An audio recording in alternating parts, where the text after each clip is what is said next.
Peter Greenberg's live global travel update is presented to you by it'seasy.com passport and visa services. Good morning, everybody, or good afternoon, everybody, wherever you happen to be on this first day of March 2023. It's a Wednesday. We're doing it early this week because of our travel schedule. Welcome to my global travel update. Where am I today? I'm on the 60th floor of Crockford's, part of the Resort World complex here in Las Vegas. I'm here attending the Forbes Global Travel Summit, where I'll be speaking later today and tomorrow. But we got so much to talk about. First, let me start with the obvious. The relief efforts in Turkey are continuing and will be with us probably for the next 10 years. All sorts of opportunities for you to really help out, not in an up close and personal way yet, but to help out with all the organizations that do have boots on the ground and are helping out. Please go to our website, petergreenberg.com, for that comprehensive list of all those organizations. And in the next couple of weeks, I'll be back to you with ways that you can help out personally. In fact, by being on ground in Turkey, most of which has not been affected by the earthquake, especially in Istanbul and Western Turkey. But in Eastern and Northern Turkey, it's a bad situation. It's devastating. It's only getting worse. People are there helping out. One sort of bright and happy note, there are a lot of rescue dogs that are going there in the rubble, looking for signs of life, looking for anything they can find. These are well-trained dogs, and they're now being celebrated. Some of them are being rotated out and coming home. We all know about us getting an upgrade. Take a look at this picture. That's right. Turkish Airlines is upgrading all the rescue dogs on their way home. I just wanted to share that with you. Anytime I see a dog, I'm in love with it anyway, but I wanted to share that with you. Okay, lots of other stuff to talk about. Let's talk about airline fees. I actually have some good news. We're seeing fares to Europe going through the roof as more and more destinations are getting sold out, even at this time of the year. But now we have some new players coming on the market. Play is an airline out of Iceland, which, of course, you may remember the old days of WOW, and Norse Atlantic. Remember the old days of Norwegian. Well, Norse Atlantic just came out just last night and announced 4 new routes to London from the U.S. to London's Gatwick Airport, with fares starting at $159 each way. That's from New York, Boston, Washington, D.C., San Francisco, and that's for starters. And what's interesting about it is they're operating not just one flight a day. In some of the routes, like New York, they're doing 4 a day. So check that out. I mean, you don't see low-fare deals very often these days. When you do, you might want to jump on them. Okay, now I got to talk to you about this frequent flyer miles. Are you getting angry? I'm getting angry. They're almost impossible to redeem. And if you are going to redeem them, the premium they want you to pay is beyond human acceptance. Okay? We talked about this a couple of weeks ago. It's only getting worse. How many, and you're probably watching me now, sitting on a lot of frequent flyer miles that you haven't been able to redeem, or you haven't gotten around to redeeming them. Either way, good luck trying right now. But let me share this number with you. How many unredeemed frequent flyer miles have been earned in the world and have been unable to be redeemed? Anybody want to guess? It's 34 trillion. And that number almost grows exponentially. So take a look at a calendar. Think 330 days out. Pick a place that none of your friends want to go to and go there, because those miles are only going to get devalued by the hour. There's no federal oversight or mandate controlling them under deregulation. The airlines can set the rules, and what's worse, the airlines can change the rules, which they're doing on a regular basis. That's one thing. But now I got something else to share with you. And that's, if you did redeem some miles, or if you sign up for one of those credit card deals that gave you all sorts of perks, like a $175 statement credit on Clear, or a $200 statement credit if you book your travel through them, or all sorts of other perks and benefits associated with your annual fee, at least one credit card company is scaring a lot of people right now. That would be Capital One. What are they doing? If they perceive that what they gave you in return as one of your perks has a value of more than $600, get ready to add insult to injury. They're sending out 1099 forms. Are you kidding me? They're basically saying, oh, we're defining this now as income that's taxable. Now, should you be scared? My answer, no, and I'll tell you why. And there's great irony here. Think about this. Throughout the history of the frequent flyer programs, dating back to 1981, every single tax year, there's at least one overly zealous IRS auditor who wants to tax somebody for earning those miles, even if they've never been used, right? And in every case, it goes to court. It goes to tax court. And here's the fun part. What happens in tax court? It gets thrown out. The judge won't hear the case. Now, here's the fun part. Do you know why the judge won't hear the case? I'm going to make a wild guess. Because all the judges are members of the frequent flyer programs. So now that we actually have 1099s being issued, this will be a more interesting situation about whether or not somebody disputes it or the IRS declares it as income. And back we go again to tax court. By the way, all those judges are still trying to redeem their miles. So stay tuned for that. But if you get a 1099, don't panic. There may be a court ruling in your favor before you even know it. Okay. Now, I got this part. Well, I'll start with one little fun part first, then I'll get to the ridiculous part.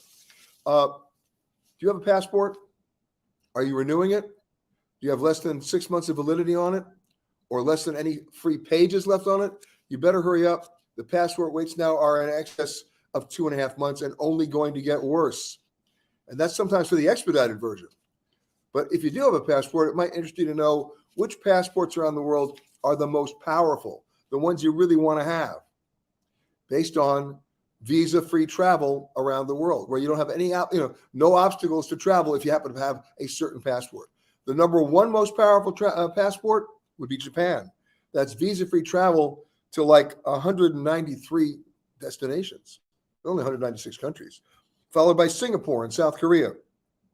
Germany and Spain, 190 locations, followed by Finland and Italy and Luxembourg, Austria, Denmark, and Netherlands. They're all powerful passports. Of course, I'm sure you want to know which are the weakest passports. No surprises here. Afghanistan, you get to go visa-free to only 27 countries. Iraq, 29, and Syria, 30. That's if you can get out. Anyway, U.S. does pretty well. United States passports in the top 10. We get to go 186 countries now visa-free. When I say visa-free, that doesn't mean you don't need a visa. It means you can also just show up in a country and get a visa on arrival. You don't have to give up your passport at some consulate and wait 3 weeks for someone to put a stamp on it. So that's somewhat pleasant news. Now we're going to get to the ludicrous part. I did a story a couple of years ago for CBS called Miracle Flights. Anybody want to know what that is? And there's some notorious flights in America that qualify as miracle flights. In fact, one of the more ridiculous flights is the LaGuardia to West Palm Beach flight, to PBI. Why are they called miracle flights? Because an overwhelming number and a growing number of passengers demands a wheelchair assistance. Okay, now that in itself is not an issue. If you have a problem, you should have the assistance. Here's the interesting story about they call them miracle flights. You have 35 or 40 wheelchair people being assisted on the plane, and they take their seats, and the line is a huge line of just wheelchair folks. I get it. And now the plane lands in West Palm, and a miracle happens because there are 30 wheelchairs, because they know they're coming, with their attendants waiting at the jetway, and yet something miraculously has happened on the flight, because when they open that door of the jetway, a majority of these wheelchair folks are running off the plane, going right by the wheelchairs. The miracle flights. No airline can deny you, under current regulations, wheelchair assistance, right? What does that mean? You get to have priority in check-in, you get priority through security, and you get priority boarding. So people have figured out the scam. Now, if you have a legitimate disability and a problem with mobility, of course you need a wheelchair. But when 24 out of 30 people on a flight run off the plane at the end, that tells you everything you need to know. One gate agent at LaGuardia at American Airlines has a name for it, which I love. She goes, Jetway Jesus. That's right. He's doing his work.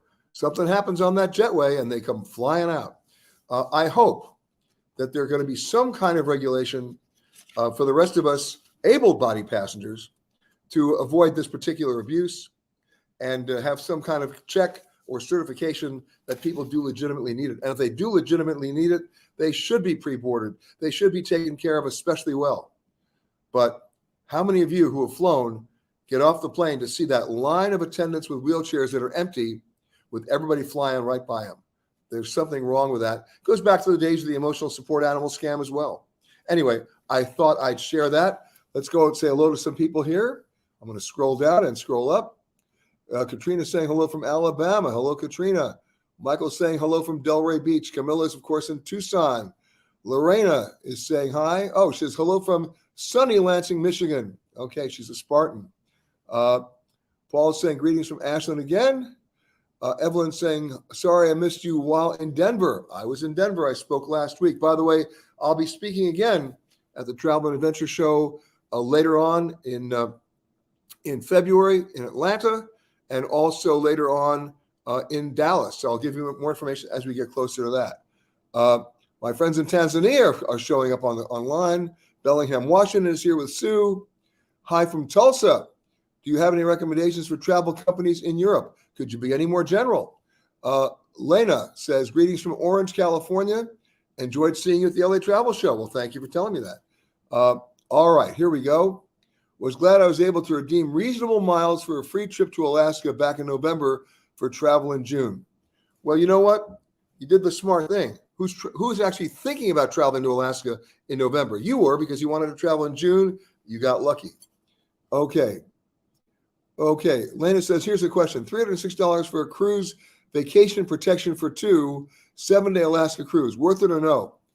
I can't give you an answer. I don't know who's issuing it. I don't know what the policy language says. Here's what you need to do.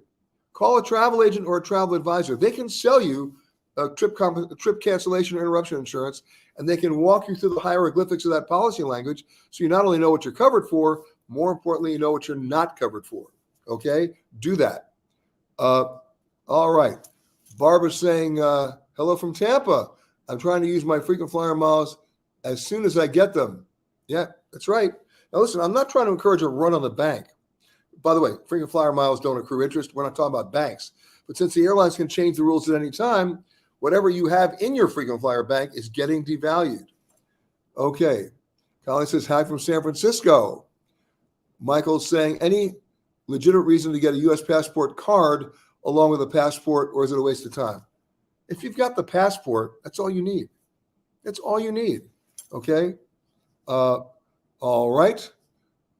Barbara says, I've never heard of miracle flights, but it sure sounds like some people are scamming the system. Doesn't sound like it, Barbara. They are. And at a certain point, there should be some accountability here. All right. Hello from South Lyon, Michigan. Hello, Shannon. Ken is saying, watching from Tanzania. All right. Adrian is saying, hi from Huntington Beach, Surf City. Okay. Dorothy's saying, hello from snowy northern Nevada. Well, I'm in Las Vegas today, and it's pouring rain. Here we go. Okay. Hello from Kenya. Hello, Willie. Michael's saying, Ann Ryan says hello. All right. Well, Ann Ryan, one of my old friends, great, and one of the all-time great pilots, too. So she's probably flying today, I bet. Oh, you said she's en route from Newark to San Diego as we speak. Yeah. Okay. Hello, Michael. Raymond Bixon. Hello from sunny Bayshore. Okay. Mark Wexler, we have no idea where you are. Why do I even respond to you? He says, it's in the middle of the night here, but I wake up to say hello from Nauru. Mark Wexler is not in Nauru. He's just jerking around. All right. But if anybody can find Mark Wexler, please let the FBI know. Okay. Jeff Keith, hello from drenched Santa Monica. I know it's been really raining a lot in California. When in Las Vegas, I get barbecue at the Roadkill Grill. What a great name for a place. What it should say underneath that sign is tastes just like chicken. Okay. Susan saying hi from Soggy, LA. And of course, bonjour from Ventura. I wonder if it's raining up there as well. All right. Jeanette says, I'll be traveling in New York in May, arriving at JFK and departing from Newark. We are going to a Yankees game. All right. And a Mets game. I love that. We are planning on not having a car. What should we stay? Oh, what area should we stay in? Well, here, if you're not planning on having a car, you don't need to stay in Midtown Manhattan and pay that premium. Stay in Brooklyn and get on the transit, get on the subway. Subway stops right at Shea. I keep calling it Shea, sorry. And it stops at Yankee Stadium. So it's easy. Easy, easy, easy. Okay. Lori, hello from Fairfax County, Virginia. Thrilled to see the new flight through IAD with Norse. It's coming. You're right. All right. Hello, Tiffany. I just saw you yesterday in Las Vegas. And hello again. I'll see you later today. Karen is saying, hello from Tucson. You mentioned passports. I was running out of pages, so I went my renewal over 2 weeks ago for an expedited service. My check has been cashed, but the State Department status says not available in there. Okay, look, here's the deal. They're going to cash your check right away. They do that all the time. I'm a big fan of using expedited private services only because of my travel schedule. You'll pay a premium for that. But here's the deal. You haven't heard from them in 2 weeks? Don't worry. If you haven't heard from them in 9 weeks, then you worry, okay? Okay, Kurt says, what is the best way to book flights to Manila on my own, or who can I contact to get the best prices? I don't trust cheap tickets. Okay, listen, do your research online, but you don't have to book online. Here's the deal.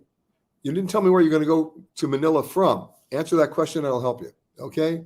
Lori says, do I foresee China lifting travel restrictions to the U.S. this month for group leisure? I do. They are ready to roar and come out. It's such a huge part of the U.S. inbound market, not to mention the European inbound market. It's going to be happening. Shannon says, glad I redeemed Delta miles to Vermont trip in June. Shocked it was $30K from DTW to Albany. $30K is, wow. You got a bargain.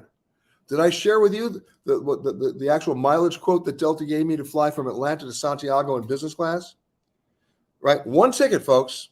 One round trip ticket. And the food and wine can't be that good. They wanted 749,000 miles. Do you think I redeemed them? Of course I didn't. That's robbery. Okay. All right. Hello, Peter from Harriet and Jim. Is Beijing open for travel? It will be. Okay, Gail saying hi from New Jersey. Paul goes, planning a trip to Turkey, late May, early June. Good ideas to book with a Turkish travel agency for tours. They should have expertise, right? Yeah, they do. I've never had a problem with a Turkish travel guide there. And you can actually specify the area of expertise you want. You want to go see the mosques. You want to go see the museums. You want to go see, the unbelievable Bosphorus. I mean, they can do that. Any hotel concierge has a very good Rolodex, I'm dating myself, Rolodex of really good guides. But here's my suggestion. Don't book a full day. It's too much. Do it in half-day increments.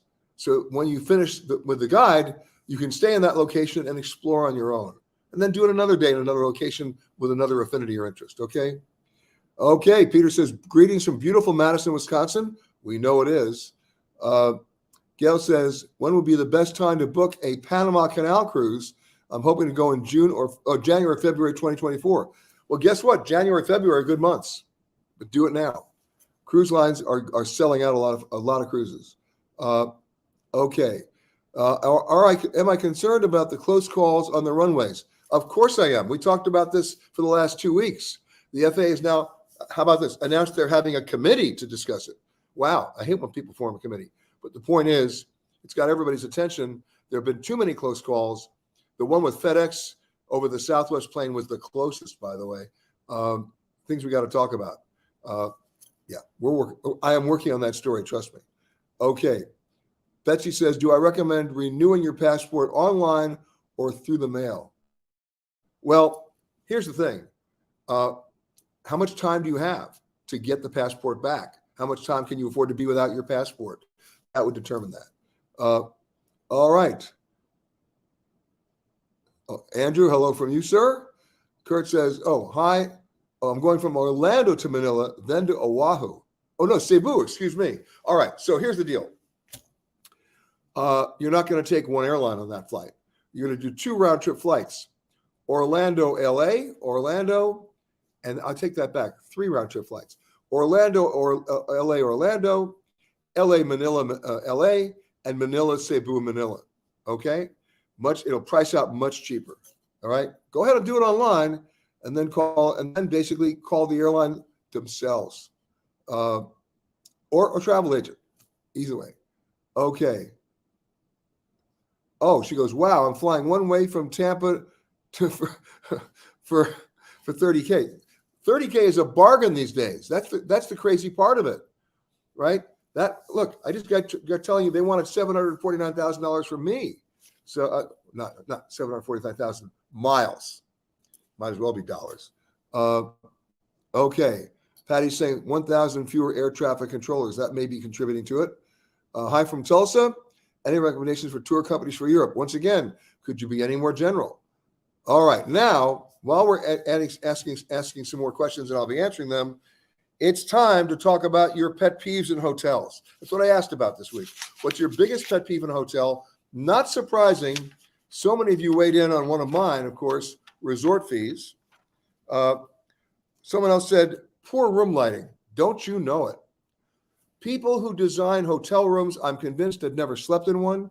We do not really change our lifestyle when we change our location. We want the option of the kind of light we want in a room.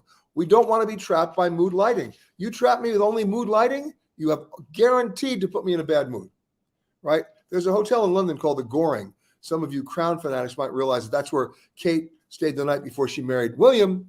But in that beautiful hotel, there's a little box on the left of your bedstand. It's on the nightstand, actually. It's got 4 switches: bright, medium, low, and ooh. Gotta love it. Options returned to you. That's the true definition of luxury travel, when you can even control the lighting in your room. So if you want to give me mood lighting, go ahead, but give me a rheostat. Give me a dimmer switch so I can actually read in the room, think in the room, right? See in the room. Okay. Let's keep going. A lot of people said not cleaning the bedspreads regularly. Hey, I was the guy many years ago on the Today Show that we did the black light tests on those duvets, and you know exactly what we found. It was ugly. The first thing I do when I get to a hotel room, if they got a duvet, is I take the duvet and I throw it on the floor. I never want to see it again, right? Then you wipe off the handset and the ear set of the telephone, whether you're going to use it or not. You'd be surprised even if you call room service. They don't really do a good job cleaning those. And then here's the other thing I do, and most people never understand this until I tell them the process. You know, housekeeping is very heavily tasked to do maybe 14 rooms in a shift, and that's a lot of rooms to clean. Well, by the time they get to the 11th and 12th and 13th room, they're running late. So what do they do with the water glasses in the bathroom? Do they change them out? Nah, they kind of rinse them fast and put them back. Not a good idea. So this is my rule of thumb. Whenever you check into a hotel, take the water glasses, put them in the sink, run hot water in them for 3 minutes, then you'll be good to go. All right. Someone else wrote, Joseph said, no water flow. Let's do the math. Assume I need 20 gallons of water for a shower and shampoo. That could be 2 minutes at 10 gallons per minute or 10 minutes at 2 gallons per minute. One wastes my time and one values my time. I got a better one. How about water pressure, not just water flow? How are you going to guarantee yourself great water pressure at a hotel? Here's my secret. Hotels cannot maintain consistently strong water pressure on every floor. So on different floors, they put in booster pumps. So when you check into a hotel, one of the questions you might want to ask the front desk before you get your room key is, could you please call engineering and tell me what floors you have the booster pumps on? Now that front desk clerk's going to look at you like deer in the headlights, but then they're going to make the call and you'll get an answer. Well, you have one on 3 and 6 and 9 and 11. Pick one of those floors that's got the booster pump, walk into your room, go in the bathroom, turn on the faucet, fire hose. Great water pressure. All right. You heard it from me. All right, we got some more here. So many people were upset at water pressure and, of course, resort fees. No daily room cleaning, says Leslie. Right? Look, since when is housekeeping optional? You're paying. That's what you paid for in a hotel. I understand the little plastic card of the bed. Well, maybe not the plastic card of the bed, but I do understand the card of the bed. Say, hey, let's save the environment by not washing your towel every day. I get that, but not cleaning the room every day. Making that optional or charging you for it, something wrong there. Okay, that is not luxury travel. That is not luxury travel. Jeff says flimsy interior safety locks on doors that can be compromised by anyone who watches YouTube. You're right. So there's a little device that they sell for about $8. You can get it probably on Amazon. It's a doorstop. It's an alarm doorstop that when you go to bed at night, stick it under the door, and if it moves, it screeches. Okay. Do it also. Also, I do. And, I know this isn't politically correct. I know it wastes a little energy, but I don't care about this one. Whenever I leave the room, I leave the TV on at medium volume. So if you're at the door, you can hear it.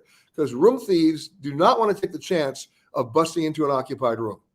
That's all I'm going to say. And the only way you can do that in many hotel rooms is take another card and stick it in the socket that keeps the electricity going, right? The little plastic card. Otherwise, it won't happen. All right. More bad. Oh, light. I'm going to go back to lighting, not just in the room, but in the bathroom. I judge a hotel room by the bathroom because you spend more waking hours in your hotel bathroom than any other room in the hotel. And you know what? There are 3 things in that bathroom. When I see them, I know if the hotel is working or not. Number 1, it's the lighting. And every woman watching me now knows I'm right, because if you can't see to put on your makeup, it's a disaster. That's number 1. Number 2, counter space. Now, I know this from personal experience. I know my wife might be watching this now, but I'm going to say it anyway. We have search and rescue teams trying to find out all the things you put on the bathroom counter, most of which don't fit because the counters are too small. So we need larger counters. But then there's a safety issue here too. Remember I said people who design hotel rooms have never stayed in one? What makes hotel designers think it's a really cool touch to put marble floors on the bathroom floor? That's a tort lawyer's wet dream. You're coming out of the shower. What do you have on your feet? Soap. You're going to slip and crack your skull. You know how I leave showers now? I bend over, center of gravity. I shouldn't have to do that. The hotels that put in somewhat graded floors, so you actually have some traction, put all the marble you want on the counter. Just make it a bigger counter for people who have to put a lot of stuff on the counter. But please, not on the floors. All right? So thank you for sending me in your pet peeves. And by the way, every one of these pet peeves can be an item of negotiation at staying at a hotel, right? If they're either not providing the service or they're charging for something they should have provided for free, right? Or design. How many times have I checked into a hotel and called housekeeping and asked them to bring up 4 floor lamps so I could see in the room? Let's send a few messages here, all right? Mood lighting puts you in a bad mood if that's your only choice. You know I'm right. All right, now let's go to the photo of the week. How cool is that? Anybody know where it was taken? The Central Coast of California. And Lindy took that, Lindy DeRuin. She writes, winding down our weekend getaway on the Central Coast of California, Solvang, Los Olivos, Pismo Beach and Morro Bay. The rolling hills are so green after the winter rains. And that's, of course, I've been there, Morro Rock. Beautiful. Thank you, Lindy. And if you think you've got a photo that qualifies as the photo of the week, you know the drill. Send it to us, peter@petergreenberg.com. And if we agree, it goes right up on the screen. A couple of housekeeping notes. As you know, our radio show every week on Saturdays from 10 a.m. to 1 p.m. Eastern time. If you can't find it on your market, that's easy. We stream it live as well. Go to petergreenberg.com for the radio icon, hit it, and you'll hear it streaming live. Also, of course, our series called Hidden, already premiered this month, actually last month, Hidden Saudi Arabia. That's on the air now and also available on Amazon Prime and Apple TV+. Also, Hidden Canary Islands is on the air as well. And we've got one coming up on March 17th. How appropriate timing, since that's also St. Patrick's Day. Here's a little trailer from Hidden Ireland. Terrain around here is very difficult to walk on. So for us to collect sheep off the mountains there, you need good dogs. The well-trained sheepdog is a must for any sheep farmer. There's no other animal, no other machine can replace the sheepdog for us here on the mountains. Now, who's this? This is Spot. This is my old guy. You have a dog called Spot? Yeah. So what I'm going to do here now with Spot, I have a bunch of sheep up at the end of the field here in the distance. We're going to send Spot up to fetch them. They're way up. Yeah, we're going to send Spot up there to fetch them down. Spot, you ready? Hey, buddy. And without hesitation, Spot goes to work. And you can see how steep the ground is. So the fact that the dog goes up there rather than me having to go is much better. You figured that out, huh? Oh, yeah, we got that long. I'm also very proud that I'm still here working on the land because our forefathers have fought and died to get possession of their own land in this country. So I'm just proud that I'm still here as a sheep farmer, and that's where I want to stay. Hello, goodbye. Hello, goodbye. That's just part of Hidden Ireland. And of course, our mantra for all of these hidden shows: no gift shop, no TripAdvisor stickers, no tour buses, no brochures, no guidebooks. I'm taking you to authentic and genuine and pretty amazing experiences all over the destination that are all accessible to you. So I hope you got a chance to watch. It premieres March 17th. Check your local listings. And of course, right after that on Amazon Prime and Apple TV Plus. One more note. I have to end this with this. It comes from the category of you can't make this up. I thank my friend Bill McGee, who's been speaking with me at a number of the travel and adventure shows. Bill was one of the editors at Consumer Reports on Travel for years. He now is a senior fellow at the Aviation Economic Project in Washington. He knows more about airlines than anybody will ever know. And of course, that means he stays at a lot of airports. Well, I said stay. Well, you'll see why. Based on this sign that he took a picture of in China that you could not possibly make up. Nothing is lost in translation, I promise you. There it is, folks. Delayed due to some reason. Welcome to the airlines. Welcome to communication. Bill McGee, thank you for sharing that photo. A perfect way to end our session today.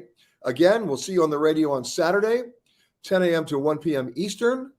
And then, of course, Hidden Saudi Arabia on the air now, Hidden Ireland on the air this month in about 16 days. And of course, I will see you next week at a different location and probably back on Thursday if we have any luck at all. So talk to you soon. Have a great rest of the week.